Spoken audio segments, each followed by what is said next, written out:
This is NHTV2, North Haven Government Television, a service of North Haven Community Television.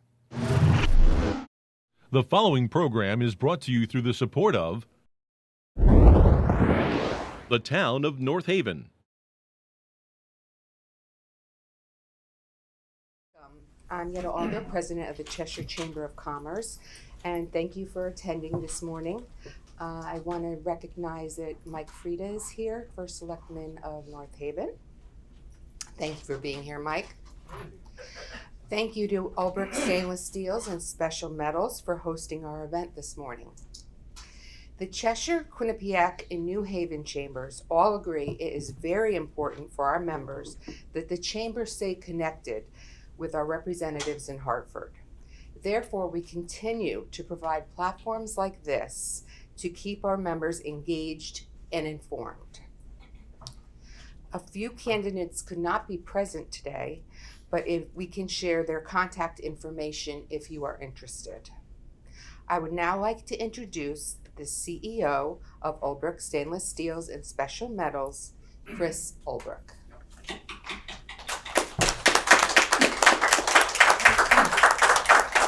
Hey, good to see everybody here. Always a pleasure hosting the chamber. To all our events, perfect location, right? Off of the highway, Wallingford, North Haven. So just want to say, hey, we have 8 job openings. Go on our website. hey, I take every chance I get. Okay, trying to fill in. Now, only 1% openings. Not too bad. We're doing great. And election day is 31 days away. So this is an important right that 1.2 million people died for in all the wars. It's so important to vote. So, love to hear from everybody and keep on doing a good job up in Hartford. Thank you. Welcome.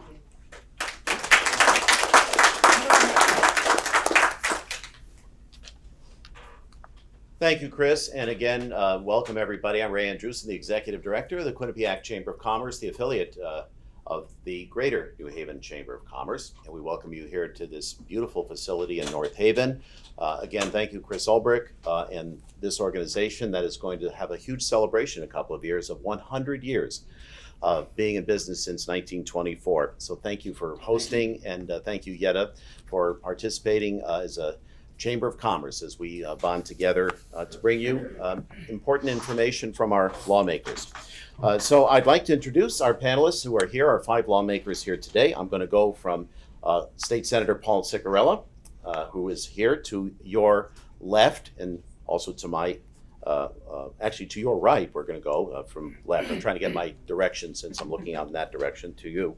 Also adjacent is Randall Rains, who is here from House District 103. Also in Group B, and we are going to do Group A and Group B in this presentation today, State Representative Craig Fishbein is in the center. And adjacent to him is Rebecca Hyland from House District 90, Challenger in Wallingford and Cheshire. And then from North Haven, from House District 87, State Representative Dave Iaccarino, our 5 panelists who are here today. So what I'd like to do is I'd like to start telling you a few of the rules that we'll have. There will be no opening statements here this morning. Each candidate will have 2 minutes to respond to each question in this forum. There will not be time for a follow-up. We do have a timer. Katie Ambrosio from the Greater New Haven Chamber will hold up her white timer so you'll know when you have 30 seconds left, 15, and so on and so forth. We're going to focus on the issues as I ask the questions. You're welcome to meet everyone after the forum is done with your specific questions of our state senators and state representative and candidates here, and everyone will be allowed a 1-minute closing statement. We have what are called Group A and Group B. So the way we've arranged this, I'll be asking a question of Group A. Included in Group A will be State Senator Paul Ciccarella, and also from House District 103, from Cheshire, Wallingford, and Southington, Randall Rains will be part of Group A. Group B will be, again, Representative Craig Fishbein, Democrat Rebecca Hyland, and also State Representative Dave Iaccarino. So we'll start right now with our first question for Group A. And this question is addressing workforce needs has been a priority to the business community across all industries and across businesses of all sizes. So in June, there were 105,000 job openings in Connecticut. What's your assessment of the labor shortage, and what actions will you take both short-term and long-term to address workforce needs? And we'll start with State Senator Paul Ciccarelli. Thank you, Ray. So workforce development is also something that I'm very passionate about. I understand that businesses across the state of Connecticut are very concerned about the workforce. And I think it's important that we concentrate on finding quality, capable workforce right here in the state of Connecticut. Wallingford does a great job of cultivating the relationships with the high school students right into the businesses. Sal Menzo kind of pioneered workforce development, in my opinion, here in Connecticut. And I've been paying close attention to that. And over the last 2 years, we've really been focusing on ways to get that message to the students so they don't have to take on tons of college debt if they don't want to go to college or don't need a college degree. And we've seen that there clearly is a shortage across all professions. And as Chris said, which was very kind to let us use this facility again, there's openings everywhere. And it's not just a job, they're careers. In Wallingford, there's so many companies and manufacturing businesses that need workforce. And we're going to continue to advocate to get the message to the students and get them the proper training. So if they do want to come right out of high school and get a career and stay here in Connecticut, they can do that. We definitely need to find a way to have the talent stay here in Connecticut, and we have to address the affordability. It's outrageously expensive to live here, and I think that's going to be a two-pronged approach. It's not only the workforce development, but it's making Connecticut more affordable. Thank you. Mr. Raines? I would second the congressman here on senator on the developing of our youth into good jobs here. My personal experience is that when I was in high school, there were shop classes in the high school, and if you're going to want to be a machinist or a woodworker of some sort, you could experience it in the 9th grade. My understanding is that that doesn't exist anymore. So my personal example is my son David. Cheshire High is all focused on everybody going to college.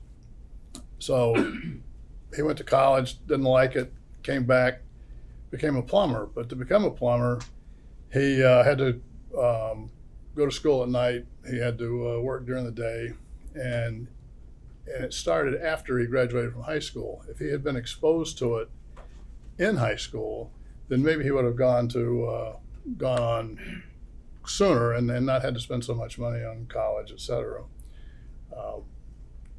The problem with the going strictly to, or having all those courses strictly in the trade schools, the technical schools, is that the kid grows up with all his buddies through grammar school, through junior high school, and you're not going to take a 12 or a 13-year-old and send them off to another school when all their friends are still at Cheshire High.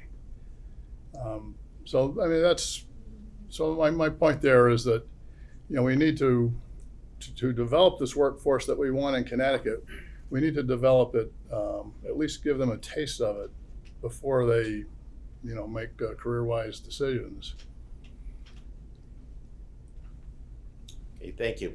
So now we go over to our B question, and adjacent to Mr. Raines are 3 other candidates. We'll be addressing this question to the 3 candidates there. So I'll start here first with State Representative Craig Fishbein. And the question is, as we talk about addressing workforce needs, many of our manufacturing members face drastic labor shortages. In 2021, CBIA reported that 88% of manufacturers surveyed reported they found it difficult to find or retain employees. So if elected, what would you do to encourage people to consider a career in manufacturing? and support the industry. You have 2 minutes. Sure. Thank you, Ray, for the question. You know, an interesting thing about the redistricting that a lot of people don't know is Middlefield was added to the 90th.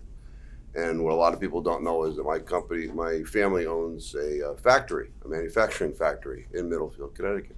I used to work there in my college during the years in college, in the summers and that kind of stuff. So I have a connection to manufacturing. And since I've been in the legislature since 2017, one of the things that I've been pushing for is to open up and to increase the ability for apprentices to be used, which, you know, it's a direct pipeline to the manufacturing industry.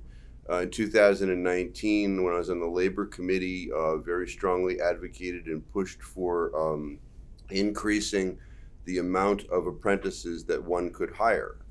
That bill didn't make it out of committee, but a portion of that was passed when we had the implementer that year.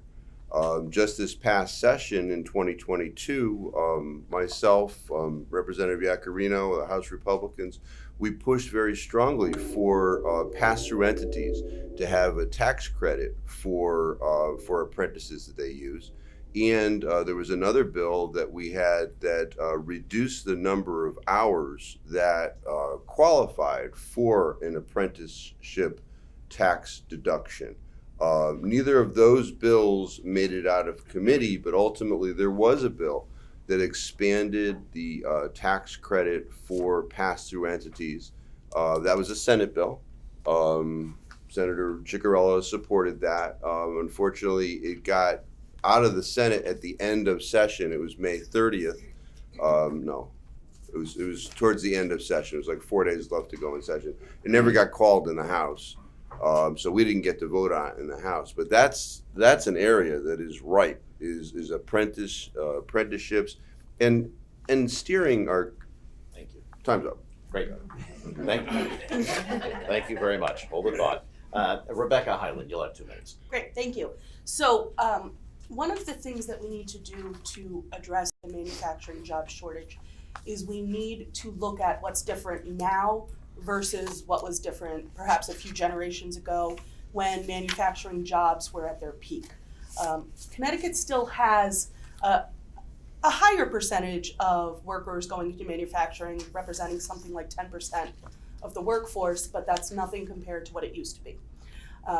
In the last few years, a lot of money has been spent both on the state and federal level, as well as with contributions from the private sector, to put money towards apprenticeships, internships, alleviating some of the costs associated with students exploring careers in manufacturing at a younger age. But what's missing is the students to fill those spots in a lot of situations. There is a stigma associated with not going on to a four-year college. And that is something that we need to work on because first of all, we've got students who are drowning in debt because they felt like they had to go to college and then don't go into careers that necessarily compensate for that debt. And we've got to remember that there are lots of very healthy, beneficial career opportunities in the manufacturing industry. So we've got to figure out how to re-educate our students on that issue. In part, we need to expose them when they're younger. We have kindergartners in desks instead of exploring alternative types of educational opportunities. We need to stop focusing so heavily on this college push and start getting kids exposed to really the plethora of career options. I remember that when my brother graduated high school, it was a big deal that he didn't go to college. And he has become a successful general contractor. So I thank you for this opportunity. Great, thank you. We go now to State Representative Dave Iaccarino for 2 minutes. Thank you, Ray. Thank you, Chris and the Aldrich family for supporting, and Mike Frieda for being here, and really all of you from the Chamber of Commerce. When you look at manufacturing, it goes back for hundreds of years in this country. And it is still a vibrant industry in our state and in our country. I'm a champion of bioscience, but for science, you need manufacturing. You need manufacturing for everything. I make it a habit of going to Southern University every year to speak to our professors, our teachers, about materials and manufacturing. So it's really about a school like Southern, North Haven High, any schools coordinating between middle school, high school, and college for these careers. And a lot of it, we don't listen. We try to tell people to. We don't listen to the manufacturers. We don't listen to Albrook Steel. We don't listen to Praxi or Mossberg Gun in this town that does a great job. It's about listening, coordinating, and easing up where kids could have apprentices. Like Representative Fishbein said, we did over the last couple years pass the Pass Serenity Apprentice Program, other incentives. But you have to have that appetite. When you're in middle school, you don't want to wait till high school. You want to go into middle school. And there are shop classes, but incentivize more of that for the child to learn. If you don't know how to feel or touch something, at 20 years old, it's going to be hard for a manufacturing company to invest maybe $100,000 to train you, and then you don't like the job. So it's coordination, communication. I don't think it's rocket science. I think it's communicating. Like Southern University, they do a great job. You should look at that. They partner with many manufacturers in our state, and I think it's about partnering, listening, and coordinating between middle school, high school, and universities, and in the companies. Listen to Chris Albrook, listen to Albrook Steel, what your needs are, and then we have to do our job. I think it's, you look at Germany, it's a small country. You could go, in Germany, when you start middle school to high school, you have an academic, degree, and also a 2-year degree in either engineering, science, or manufacturing. Thank you. Great, thank you. So now we go back to our A section question that is going here to Paul Ciccarella and Randall Rains. This time I will start with Randall Rains with this question. The Greater New Haven region, which includes Cheshire, Wallingford, and North Haven, is poised for continued growth, and the support of the legislature is vital in ensuring the region continues to be successful. And how can the legislature continue to support and invest in the growth of the region? You have the first 2 minutes. As I said earlier, you need to start, and other people have said as well, you need to start the kids, or at least expose them to manufacturing in particular earlier. You need to give them the opportunity to get their hands dirty a little bit. Now, that's not for everybody, but if you don't try it, you'll never know. One of the things that, as a small businessman, that kind of has always bothered me is one of the hardest things of a entry-level business or a startup business is to hire the second guy, hire your first employee. It's not that there aren't people that are willing to work with you. It's that the cost of hiring that additional employee is it's astronomical in terms not only of the money, but your hours, the labor you have just to comply with state regulations.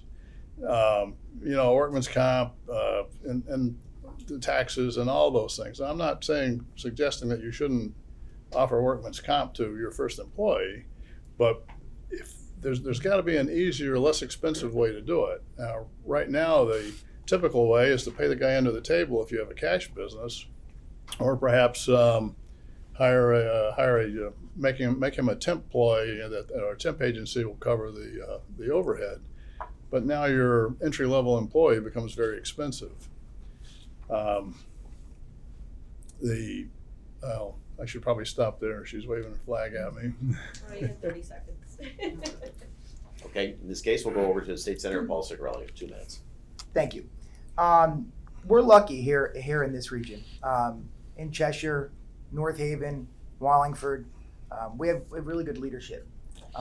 Mike is a champion of economic development. Tim Ryan in Wallingford does a phenomenal job attracting businesses to come into our town. And at the end of the day, we have to continue to have the businesses come to town. That's going to create the jobs, but it's also going to add some more funding to the town's banking account. And how we can help as legislators is to listen to the challenges. A lot of the times legislation at the Capitol gets pushed forward and it puts a demand or an unfunded demand or liability on the town, especially here in North Haven. Mike does a great job of understanding his town and know what's best for his town. He's here in the town. And I think it's very important when we're making legislation that we listen to the leaders in those towns and do not create unfunded mandates, which could sometimes create an unintended consequence that could hurt the town. So I think it's listening, paying attention to what's happening in the town. And then ultimately, I think everything else will fall in line. You take care of the small things, the bigger things are going to fall into place. We have a lot of great businesses in Wallingford and in North Haven. We have Albrecht Steel, we have Nucor. There's so many businesses in this area.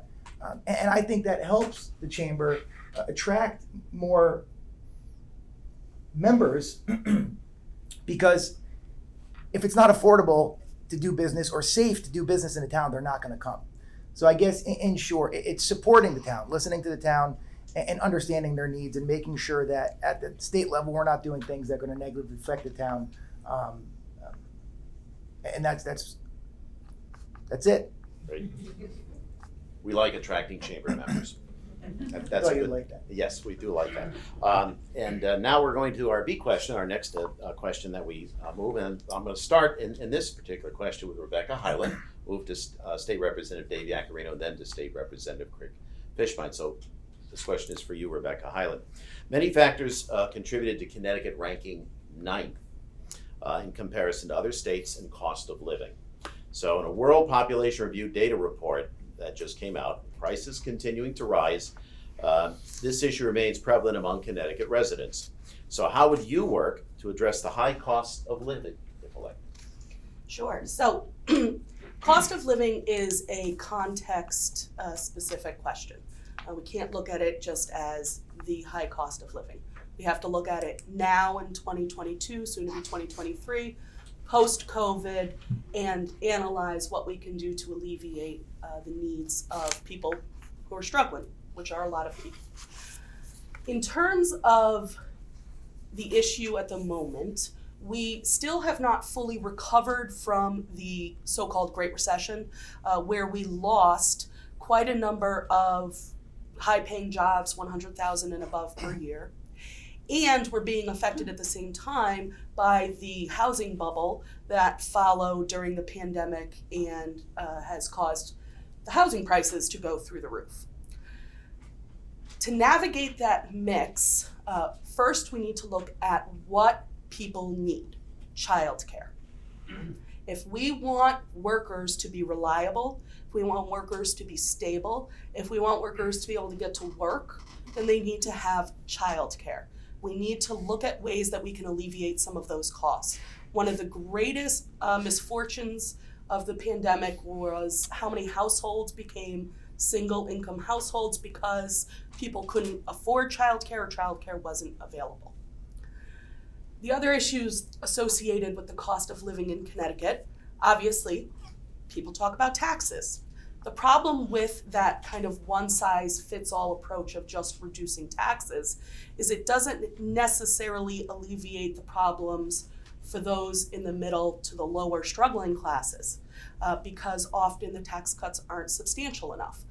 That being said, and I can't take credit for this, there were historic tax cuts passed this year by the legislature, by the Democrats.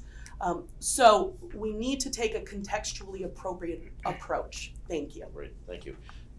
Dave Yaccarino. Thank you, Ray. What I would do, turn the clock back to May of 2022 when passed the Republican-led budget that gave more than twice as many permanent tax cuts for the people of Connecticut.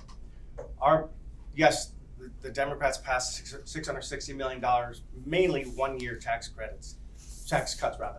Ours was lowering for $175,000 for a family from 5% to 4% income tax. Massachusetts did that in 2011. When I first got elected, the question is lowering the cost of living, right? Mm-hmm. Yes. So when Massachusetts got elected, when I got elected in 2011, Connecticut chose to raise the income tax, raise many other taxes. Massachusetts said, you know what? We're going to cut taxes by a modest amount. We're going to have one flat rate for working families and working people. We're going to draw more income. We're going to draw more attention to our state. And they did. They recovered within a year or two from the Great Recession. We've never recovered. So I would use our budget plan that really gave substantial income tax credit, lower the income tax, lower the sales tax, got rid of the highway use tax. You don't realize, I think it's maybe, correct me, but I think it's January of 2023, highway use tax going in effect for all truckers over a certain amount of weight, and that's gonna cause more of our food and other delivery costs to go up, and we're all gonna feel that. So it's lowering the income tax, lowering the sales tax, a modest, I think ours is 5.99, less unfunded mandates to the municipalities, which hurts all of us, and being consistent in government, and paying the unfunded liability, the income, the unfunded trust fund that Dems put 35 million in, we wanted to put 450 million in, which we have the money to do that. And that gives people, that's gonna hurt all businesses. You're all gonna have to pay a fee starting January 2023, if that's not paid down, with interest. So those things, looking at something that's long-term sustainable. I think that's it. Okay, thank you. Greg Fishbein. Thank you. So high cost of living, what is it? It's paying more for something today than you did yesterday. High cost. What does that come from? Well, it's a function of supply and demand combined with out of control government spending. I don't know if you saw, but the Hartford Business Journal put out an article last week that not only do we have a high cost of living, but the real gross domestic product in this state decreased by 4.7% during the second quarter. It is the second worst result in the whole country. So that means that less product is being produced in this state. Now, real gross domestic product, how is it calculated? It takes inflation out. And as we all know, inflation is pretty high these days, right? So now put inflation in there, you have a significant problem, and that is a component here. And then we have government spending. You know, just this week, the governor announced that he bonded $500,000 for a girls' softball field in Coventry. You guys all paid for that, okay? Now, maybe a laudable goal, right? But this is the story, and it's in the press release. Coventry decided they needed a girls' softball field. They appropriated $350,000 for it. But then they decided because of their enrollment, they needed 2 fields. Why didn't they know that at the beginning? That's a local issue that you guys are all paying for. Now take that and exponentially go across the board. Now this is a bonded project, which means we don't have the cash, we're gonna borrow to pay for it, okay? Ultimately, your taxes get raised by projects like that. I mean, why should I be paying for a large park in Greenwich or something like that? All of that stuff should be local. We have to stop sending our dollars to Hartford and hoping that they come back to our towns. Thank you. So we now have our next question. It's question that goes to Mr. Ciccarella first. We'll have 2 minutes to answer this question. And that is, housing continues to be a topic of interest for residents and businesses alike around Connecticut.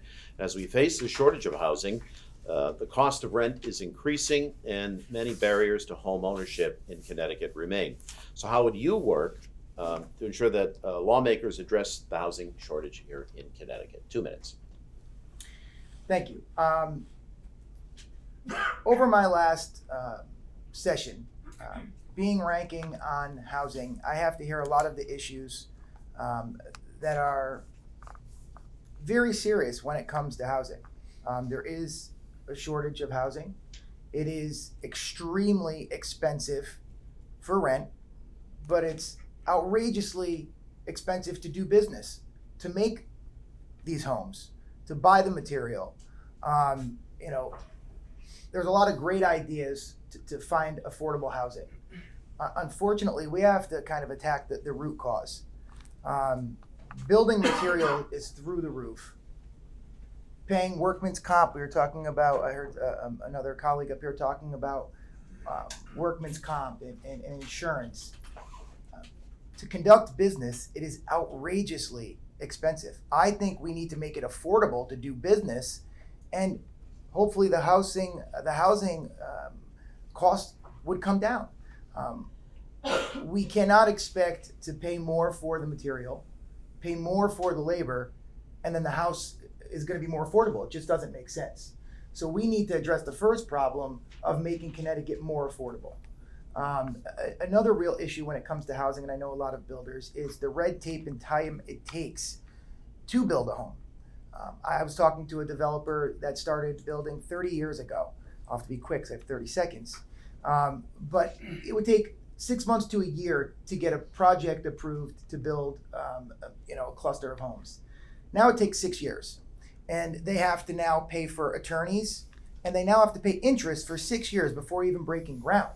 We need to address those issues to make housing more affordable. And I'll continue to do that with my time on housing. Thank you. Mr. Range, you have 2 minutes. Oh, excuse me. I concur with the senator on just about everything he said. The only real way to lower the cost of housing, other than the overhead issues he mentioned, is through the zoning. The prices reflect the supply and demand and the cost. And where you have 6 acre zoning or 4 acre zoning or 2 acre zoning or even half acre zoning, you're going to have fewer houses than if it was you have the kind of zoning you have down in the center of New Haven. Now, personally, I'm not a big fan of that. I don't really have a definitive answer on how you lower the cost of housing and then maintain our quality of life. If I had the wisdom of Solomon, maybe I would have an answer for that. But if you want cheaper housing, you're going to have to, allow smaller acreages.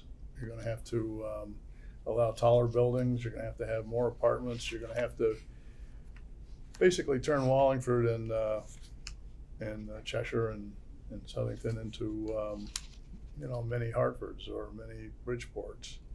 And I don't think we're necessarily in favor of that. But as I said, I don't have an answer other than to concur with what the senator said. Okay, thank you. So we'll move on to our next question here, and we'll start with Dave Iaccarino, move to State Representative Fishbein, and then afterwards we'll move to Becca Hyland for answer as well. So during the pandemic, Connecticut attracted 50,000 new residents from New York. Retaining Connecticut's residents is essential business in so many ways. It fuels the local economy, enhances the workforce, and also ensures that Connecticut remains competitive with other states. So how would you prioritize retaining Connecticut residents in the state? You have 2 minutes. Thank you for the question. I'm going to go back to having a solvent budget that either keeps taxes lower or lowers taxes, being consistent in government. When I started speaking about pension, back in 2017, we had the bipartisan budget, volatility bonding and spending cap. With that, we paid down our pension obligation each quarter of after $3.15 billion. There's always about the last couple of years, we've had about $450 million excess funds that go back into the general fund that can be used for anything. That money, should go back to increase the pilot to help municipalities. We mandate a lot of things in towns, but if you increase the pilot and either for colleges or hospitals, the towns would get more revenue from the state. You can't so the money's got to come from somewhere. We're accumulating that money every quarter, about $450 million. That's just put back in the general fund to be spent on many things. So is having a consistent tax base, going back to our budget this past year that didn't get called, lowering the income tax somewhat, and being consistent. You can't, people from New York came here, our cost of living is probably lower here than New York, but you want to keep those people here. And that's either jobs for the manufacturing, the sciences, trades, whatever it be, but it's consistent government, it's consistent taxation, giving money back to the municipalities, if so, to help the burden of the high property taxes in Connecticut, those things. So use the money that we have accumulated and we will hopefully continue to accumulate to give tax relief to municipalities and then keep the property tax down. And go back to eventually to the full $500 property tax credit that was taken away under the Malloy administration for homeowners. It's $300 now, but it should go back to $500. Great, thank you. And Mr. Fishbein? I heard consistency a lot, and that's the theme. I think residents want to know that the goals of government are the same from year to year. What I've seen is it's inconsistent. A small example is the Passport to Parks program. A few years ago, seniors could go to the parks, any of our state parks, and park for free. And then all of a sudden, the government said, we're going to charge everyone when they register their cars a fee to go to the parks. Well, seniors are saying, well, I didn't have to pay for this before. Why do I got to pay for it now? And then they multiply it, so it's every car that you have to pay. I got a call from a gentleman he's retired, a senior citizen. He collects cars. He's got to register them.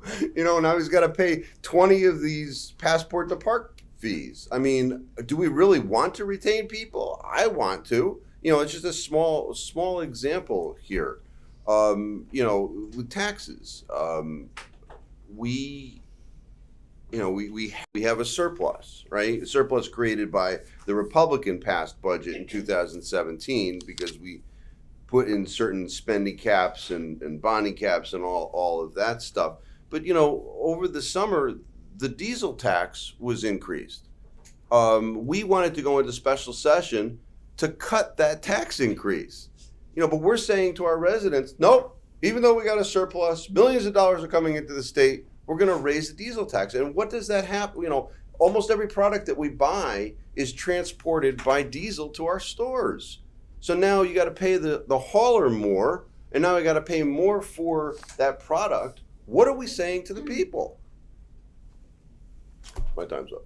Thank you. You're a better accounting of your time than I am. So Rebecca Highland, you have 2 minutes. So this is a bit of a red herring issue. We actually have a net migration to the state of Connecticut that is positive, meaning we have more people coming into the state than we have leaving. Now, the number of people coming into the state doesn't necessarily transfer into people working for you and your small businesses, which is another one of the issues that we're talking about. But if we're going to talk about retaining Connecticut residents, then we have to think about what is it that keeps people here, or what is it that brings people here? And some of the things that bring people to Connecticut are a lot of the services and benefits that we offer. We can lower taxes, certainly. We could cut out things like the parks fee. It's $10 per car per year. We can cut out certain things like state bonded softball fields. But the fact remains that we're going to pay for those things one way or another.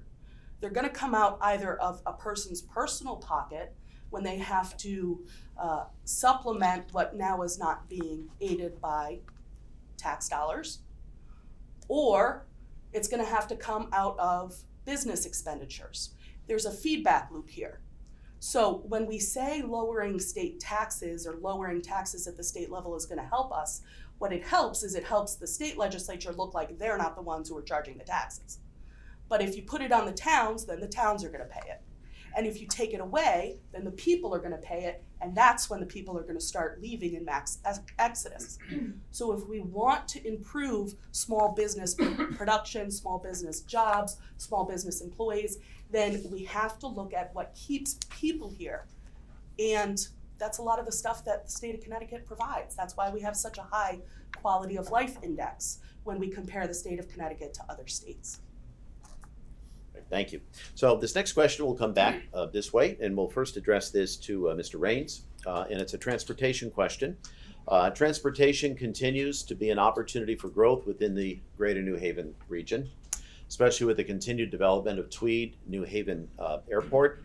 As we begin to see federal dollars for infrastructure development coming our way now, what projects would you prioritize for this region if elected?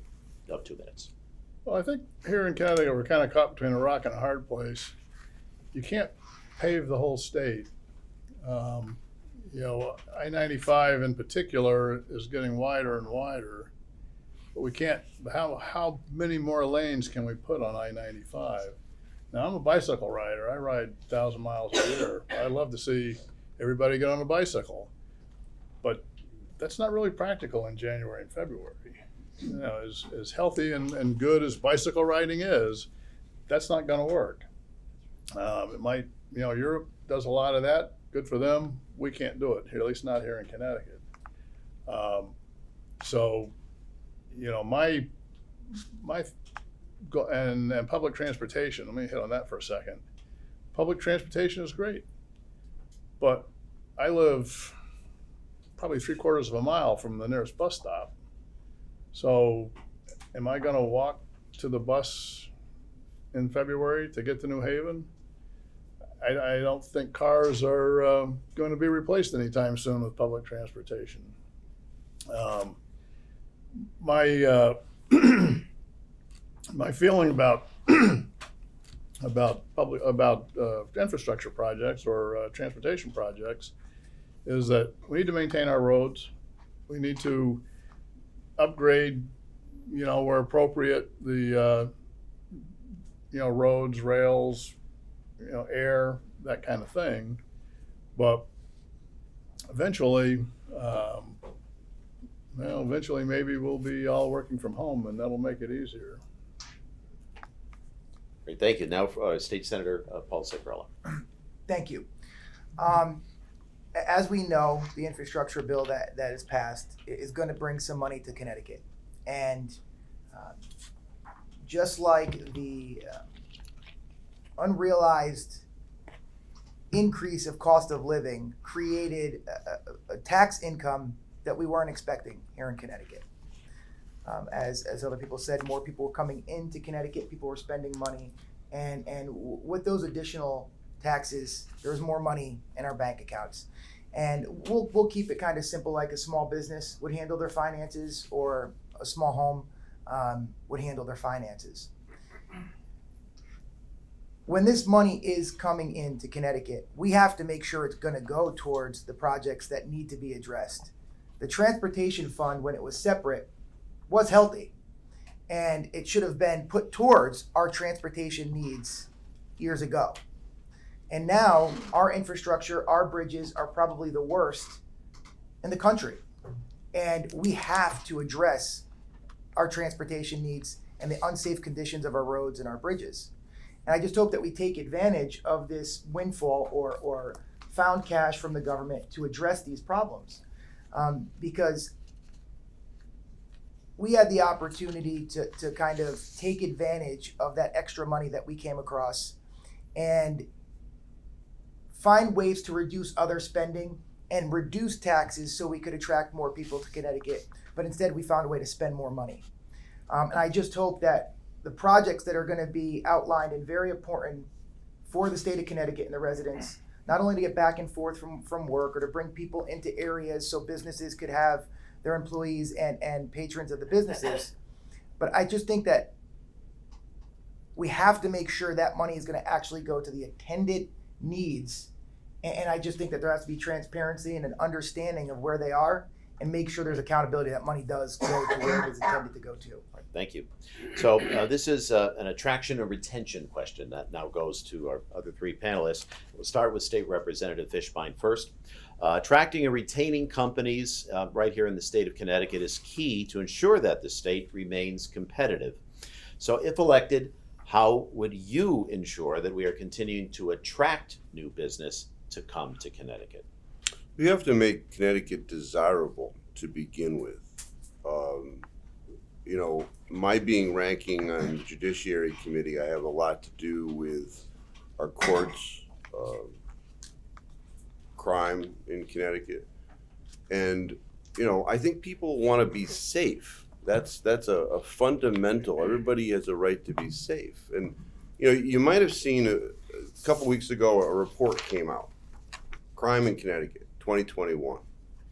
And the governor was out there saying that crime has reduced in our state. Others were out there saying that also. They obviously didn't read the report. Do you know that from 2019 to 2020, before the pandemic even started, motor vehicle theft in our state was 4 times the national average? How does a business, you got the vans out there in your parking lot, you're praying at night that they're going to be there the next morning, 4 times the national average. So when the governor and others say that crime decreased, yeah, when you're the highest in the state, it can only go down, right? Rape, one of the most heinous crimes you could think of. Across the country, it's down. In Connecticut, it's up. And the clearance rate is down. Now, the clearance rate is finding a perpetrator and bringing them to some sort of court process, right? You would think that rape, one of the most heinous crimes possible, in my mind, you have an identified perpetrator. The percent cleared on rape cases has gone down by 13%. Staggering in Connecticut in 1 year. People want to be safe. They want to know that their wives, their daughters, their moms can go out in public without being harmed. I too want a desirable Connecticut, and it's something we got to deal with. So thank you. And a question now for Rebecca Highland to answer. So when it comes to bringing new business to the state of Connecticut, we need to focus on advertising and supporting the fact that Connecticut has some of the most highly skilled workers available. Connecticut does have one of the highest paying job atmospheres when it comes to manufacturing. And we also have some of the highest tech manufacturing options and operations in Connecticut. So when we talk about getting people to come to Connecticut, one of the things that we need to stop doing is we need to stop perpetuating this myth that Connecticut is not a good place to live. When we focus on things like the taxes and we don't talk about the things that those taxes provide, then it doesn't encourage families, young people to come to Connecticut. So we're, to a certain extent, cutting off our nose to spite our face when we constantly criticize the affordability in Connecticut, the desirability of living in Connecticut, when in fact the quality of life index is quite high here. Now, when it comes to crime in Connecticut, this is something that is near and dear to my heart because I have experience in this world specifically. The only 2 crime categories that raised in the state of Connecticut were rape and murder, both probably arguably the most serious crimes. Rape raised by a rate of 23%. Murder raised, I believe the number was 3%, I'd have to double check, but it's because there were an additional few murders, and the rate of murder in Connecticut tends to be relatively low. This is where playing with statistics becomes a game. My time is up, thank you. Thank you very much, Mr. Iacarino. Thank you, Ray. Well, I would look at a couple things. I would look at North Haven first, our town. Why do people come to North Haven? Strong public safety, consistent taxes, strong education system, communication between our first selectman, his office, and the whole community with the state legislature, Senate, and House. But that's just a small microcosm. So you look at the state, why do businesses come to Connecticut? Great companies like Sikorsky, like Electric Boat, so many, Albrecht Steel, we're sitting here now, Albrecht Steel. It's having a consistent budget, fair taxes, just a communication between the governor's office, the government, and businesses. But it's really being consistent. I'm the co-chair of the Bioscience Caucus in Connecticut. When I first pushed the sciences maybe 6 or 7 years ago, people said, oh, we have plenty of that. We don't. When you have a vibrant sector of science or manufacturing, companies talk to one another from out of the state, out of the country, and in-state. And they say, how's your workforce? How's this? It's about having those vibrant businesses to communicate, especially young people. If they're in the science world or the manufacturing world, and they could get a job in the same 15, 20-mile radius, they're gonna come to Connecticut. They've done it in Massachusetts, Palo Alto, California. That's how you had Palo Alto grow so fast. Competition between business after business after business, but it's good competition, it's healthy competition. So consistent taxes, consistent public safety, consistent education, not all over the place, raising taxes, lowering taxes. overburden some regulations on businesses, just consistency. And we've done that. We started doing that in 2017 with the Republican bipartisan budget, and it showed it could work. We could do that continually, but we have to do that year after year. And it's like anything. You're not going to invest $100 million if the state's not going to treat you fair. So it's being consistent between small business and large business. They all help one another, and every job helps each other. And when you lower taxes, you get more money in the long run. Thank you. So it's time now for our closing question and closing statement. Each candidate will have 1 minute to provide the closing statement and incorporating this question into your closing statement. I'll start with State Senator Paul Ciccarella first. And the question is, what do you think should be the top priority of the 2023 General Assembly? And you have 1 minute with your closing statement. Excellent, and thank you again for hosting this event. I think it's important that everyone gets an opportunity to hear what we have to say and have this dialogue. Affordability in Connecticut is a huge issue. I love Connecticut. I think Connecticut is great. Unfortunately, we're going in the wrong direction, and we need to find a way to fix that. Cost of living is one of the biggest problems here. And as it gets more and more expensive, people leave. And when those people are leaving, we still have to pay the bills. And that's something that needs to be addressed. But first and foremost is safety. And that's going to be something that's on top of mind. I'm on public safety. I'm also with Craig Fishbein on judiciary. And it's something that has to be addressed. You know, we need to feel safe to go out and conduct business, go shopping. And I'm going to continue to advocate for our first responders and law enforcement and find ways to address this rise in crime, because it is clear that there is a rise in crime. Some may say it's a scare tactic. Just open the newspaper, turn on the TV. It's real, and we have to address it. And that's going to be something that I will work towards tirelessly to address that. Thank you. Mr. Raines, you have 1 minute. Well, I would pretty much say ditto to everything the senator just said.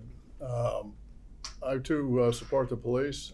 I believe I don't believe every cop is a good cop, but I believe almost all of them are. And we should probably make it easier for the chief to get rid of the bad ones because he knows who they are. I kind of disagree with the representative down there about taxes coming from Hartford. I believe that when the further money gets from your wallet, the less control you have over it. And the idea that somebody wanted a softball field is great, but I don't feel like the people of Cheshire and Wallingford should pay for it. I believe that those people should pay for it because, as you know, when you go out to dinner and you split the tab, you buy more than you would have bought if you were buying on your own. Inflation is, of course, a big problem. How we as Connecticut legislators address the national inflation issue is sort of problematic, but we can do what we can here in the state, and by reducing spending on such things as the baseball stadium in Hartford, since there was one 10 miles down the road that was perfectly good, and other issues like other expenditures like that I disagree with. Thank you. State Representative Fishbein, 1 minute. So the biggest issue from my perspective is crime. And you just heard my opponent say that in the report, the only two things that raised were rape and murder. Wrong again. Larceny. Larceny raised also.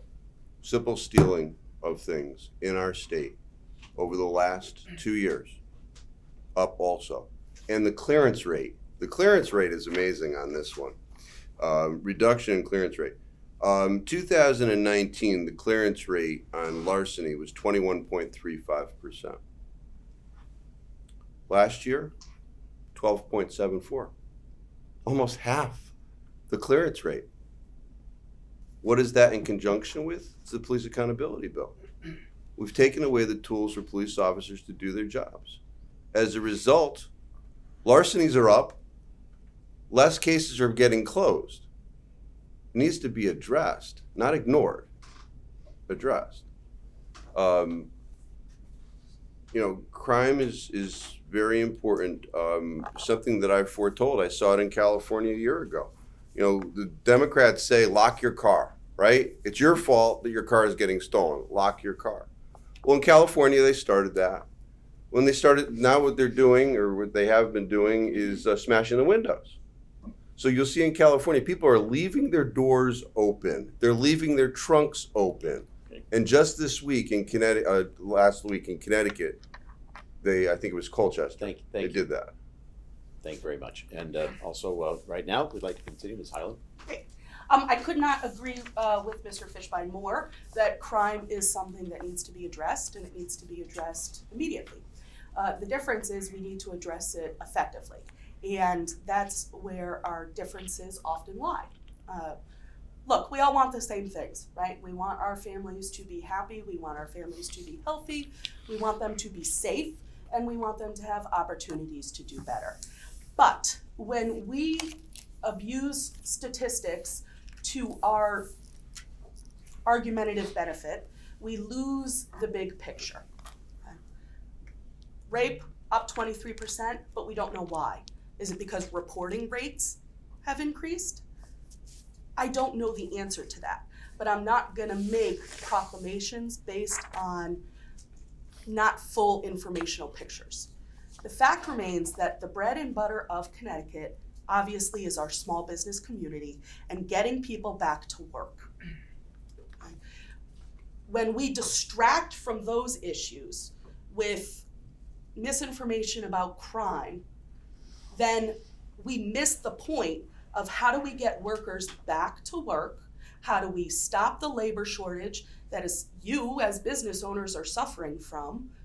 And what can we do to keep people here and continue to increase the quality of life in Connecticut? By no stretch of the imagination is it perfect, but we need to be honest about how we're gonna do that. Thank you very much. Thank you. And State Representative Davey. Thank you, Ryan. I want to thank everybody this morning. There's two issues. The biggest issues are definitely crime. And I was supposed to do a police ride along today. I've done it in the past to show my support for our local police. They do a great job in North Haven and throughout our state. And unfortunately, the legislature has made, in some cases, on the other side of the aisle, made them our enemy. They protect us. We need to start protecting them. And we need to fix that police accountability bill because officers, they don't know which way to turn sometimes. And what's happening is the public is not as safe. I have a store right around the corner, and a customer came in yesterday, and she didn't have enough money on her. She does well. She went kayaking right in Hamden. They broke her window. Her car was locked. Her truck was locked. Broke it. Took everything out. So crime is definitely. But really, the thing that we have to look at, we're flush right now on money. But our budget for 2023, we have $95 billion of obligation, liability obligation that's coming due in 23. We have $25 billion in pension obligations to our state workers. We have to address that. And those are the things that if we don't address it, it's going to spiral out of control by 23 and 24. So it's the budget, it's crime, and those are the key issues. People are not going to want, like we met the question prior, businesses want to come here, they want consistency, but they don't want a state that's rampant in crime. And no crime is light, especially if you're murder, there's no other alternative, you're dead forever. Rape, your life's probably ruined. You can't, those are things that are so serious. So it's crime in the budget. Thank you very much. Thank you very much to all the five candidates. This concludes the portion where we ask questions of the candidates. But I'd like to thank you all for your participation again, for Ulbrich for hosting. And I'd like to also at this point bring up our President and CEO for the Greater New Haven Chamber of Commerce and the Quinnipiac Chamber of Commerce, Garrett Sheehan, who will provide our closing remarks. Garrett?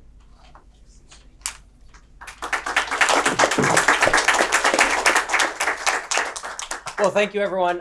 Really want to thank all of our candidates for participating, all of you here, Ulbrich Stainless Steels for hosting us today, our government affairs committees that help put this on. And it's great to partner with the Cheshire Chamber of Commerce and Quinnipiac Chamber of Commerce because we're all really focused on regional economic growth. And so to have these opportunities to interact with our candidates, our legislators, and talk about the issues, we really do appreciate it. I want to let everyone know we've been doing a lot of these forums across the entire region. We've already done, this is our third actually, and also a forum with the gubernatorial candidates. We have one more coming up with the Shoreline Chamber of Commerce and Madison Chamber of Commerce. That is on October 18th. So we hope you can join us for that. That's on Zoom. We're also meeting with all the other state constitutional candidates on October 13th in the morning. I do want to let everyone know we have our annual meeting for the Greater New Haven Chamber of Commerce on October 13th. So if you've not registered, that's next Thursday. Please do so. And then on November 9th, the Women's Achievement Awards for the Quinnipiac Chamber of Commerce. Again, thank you everyone for coming. These are great opportunities for the business community to interact with government. Have a great day.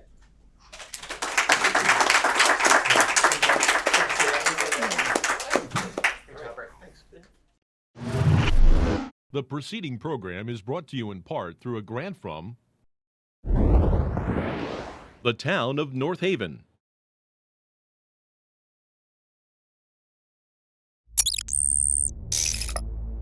Watch town meetings or other videos on demand at nhtv.com.